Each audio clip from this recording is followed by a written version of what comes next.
Yesterday's comments by CBS's Margaret Brennan that, quote, free speech was weaponized to conduct genocide in Nazi Germany was shocking but not surprising, considering how the left has tried to bludgeon that freedom with censorship. Now, that was something that was highlighted during last week's House Judiciary Committee hearing as well on the Censorship-Industrial complex.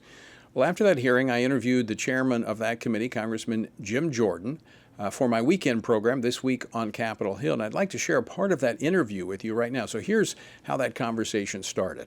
This was very enlightening, as you have been. I mean, this is not new. You've been working on this, but this censorship-industrial complex didn't start with the Biden administration. They just utilized it to its max. Yeah, no, it's big government working with big tech, all the various government agencies, but it's also universities. It's also, in some cases, the media who doesn't cover certain things. It's the term that Michael Schellenberger, one of the guys who first was the authors of the Twitter files, coined the censorship-industrial complex. Now, we think we made huge gains in pushing this back and getting back to the First Amendment and free speech. I always point to the letter from Mark Zuckerberg that he sent to the committee about 8 months ago when he said the Biden administration pressured us to censor. We did it. We're sorry, and we won't do it again. And they've now changed their policies at Meta or at Facebook to actually embrace the First Amendment and let the way our great Constitution works, the way the First Amendment works, the way free speech is supposed to work is if there's dumb speech, if there's wrong speech, if there's false speech, in some cases even hateful speech, the best remedy to that is more speech and the argument on the other side, and then Americans are sharp enough to figure it out. So that's what we're now getting to on these platforms. Which is exactly where it should be, an embrace of the First Amendment. Chairman Jordan, when we looked at this during the Biden-Harris administration, we got reports. We knew this was happening. We've had some state attorneys general that have been involved in this, suing all the way to the Supreme Court. And it sounded as if, this was the White House calling these social media platforms to get them to censor speech, which they did. But in the testimony coming out of your committee, I mean, this is a whole of government. I mean, you had the USAID, you had the National Science Foundation, all of them funding outside groups to censor speech they disagreed with. Yeah. And remember what they tried to do. They really tried to formalize it in a direct way when they attempted to set up the Disinformation Governance Board at the Department of Homeland Security, as if they were going to create some bureaucrat agency that could tell you what's okay to say, what's not okay to say. That is not how America works. And it got so bad. We had RFK Jr., Tulsi Gabbard. I invited him in to testify. I always joke. I said I took heat for that a couple years ago in the last Congress when, people were saying, what's Jordan doing inviting in Democrats to testify?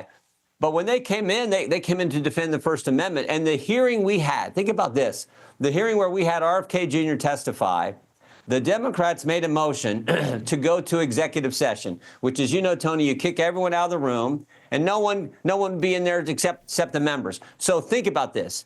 They made a motion to go to executive session so no one could hear what RFK Jr. was going to testify to in a hearing about censorship.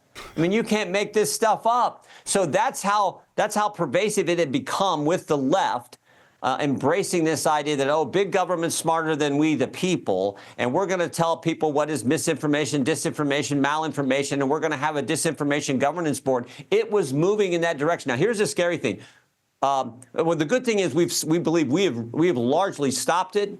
God bless Elon Musk purchasing Twitter and the Twitter files, and President Trump and the work that we did on the committee. But the scary thing is, around the world, censorship is on the march. I mean, in Europe, it's definitely happening. You see all the crazy things going on. We heard about people being arrested for things they post online because someone in the government doesn't like the meaning of it. I mean, you got to be kidding me. So we're looking at how we can have an impact there as well.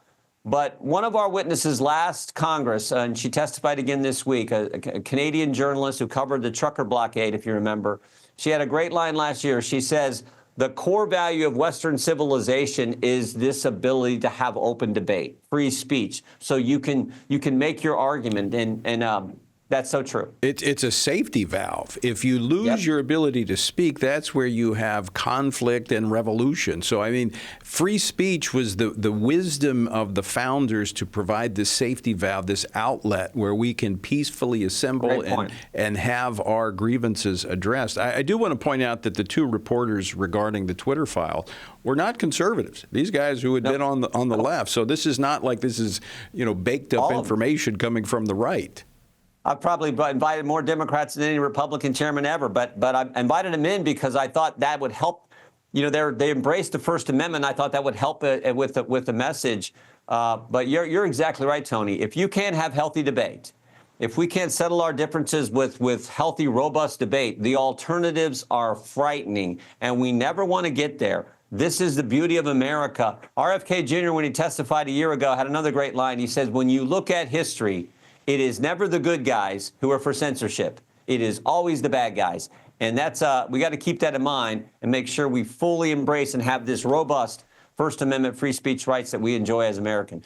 Well, that was part of my conversation with House Judiciary Committee Chairman Jim Jordan during my weekend program This Week on Capitol Hill.